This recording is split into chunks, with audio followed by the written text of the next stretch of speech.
ఇతర రాష్ట్రాలతో పాటు రాష్ట్రంలో కరోనా కేసులు నమోదవుతున్న నేపథ్యంలో పలు స్కూళ్ల యాజమాన్యాలు అప్రమత్తమయ్యాయి. విద్యార్థులు తప్పనిసరిగా మాస్కులు ధరించాలని, సామాజిక దూరం పాటించాలని ఆదేశించారు. ఎన్నికల నిర్వహణ ఏర్పాట్లలో భాగంగా కలెక్టర్ రాజీవ్ గాంధీ హనుమంతు డిచ్పల్లిలోని సిఎంసి మెడికల్ కళాశాలను పరిశీలించారు. రాబోయే పార్లమెంట్ ఎన్నికలను దృష్టిలో పెట్టుకుని ఓట్ల లెక్కింపు, ఈవీఎంలను భద్రపరిచేందుకు స్ట్రాంగ్ రూమ్స్ వంటి వాటికి ఈ కళాశాలలో అనువుగా ఉన్న ప్రదేశాలను పరిశీలించారు.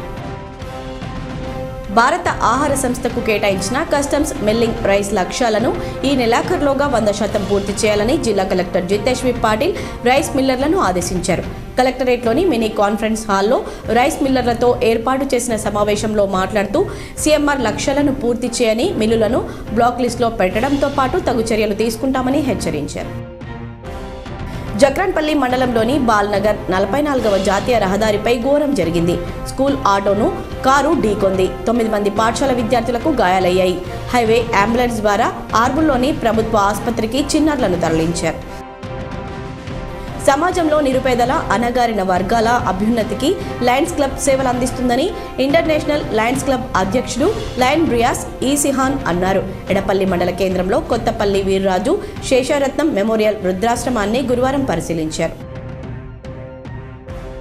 మాక్లూర్ గ్రామానికి చెందిన ప్రసాద్ కుటుంబాన్ని హత్య చేసిన సంఘటన విదితమే. హత్య కేసులో పోలీసులు దర్యాప్తు కొనసాగిస్తున్నారు. 3 నిందితులను కస్టడీలోకి తీసుకున్న పోలీసులు విచారణ కొనసాగిస్తున్నారు.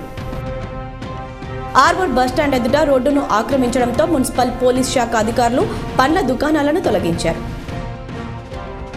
ఇటీవల కరోనా కొత్త వేరియంట్ కేసులు దేశంలో నమోదవుతున్న వేళ ప్రజలు అప్రమత్తంగా ఉండాల్సిందిగా జిల్లా వైద్య ఆరోగ్య శాఖాధికారి లక్ష్మణ్ సింగ్ ప్రజలకు విజ్ఞప్తి చేశారు.